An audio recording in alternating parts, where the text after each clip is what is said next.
آه باران آمد این نمی‌کنه. یه خیرم تو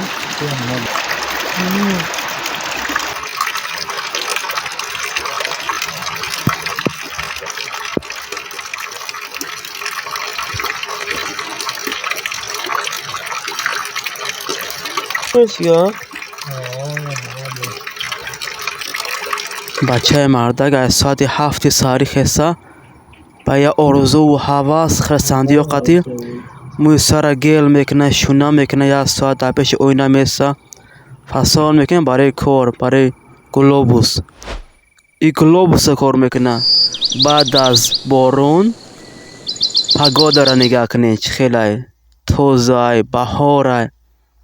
красивее راحت مینی راحت نگاه که منظره را نگاه که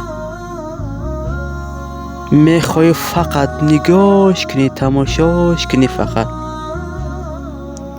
ای دیدنش سیر نمیشی ایتا توچنه برای کل این هستی توی تنها توی ممنون چو باشی در دلم یارم نمیترسم من از توفان نمیترسم از آن روزی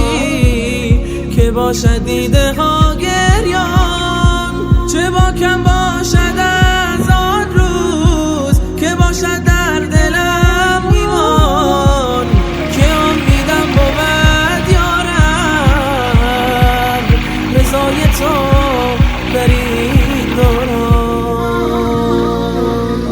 سکاندار جهانی تو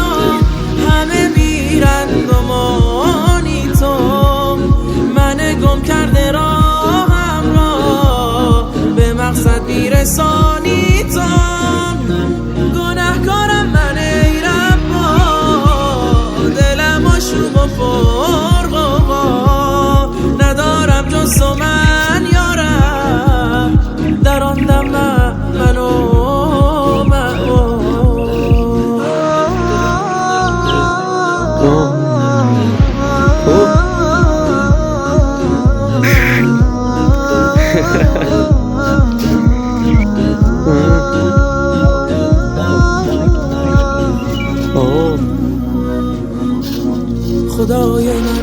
خدای من تو بگذر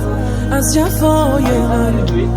یقین دانم خدای من تو میبخشی خطای من چنین رحمی تو داری بس ز درگاهت نرانی کس منم آگه ز رحم تو چه غم باشد مرا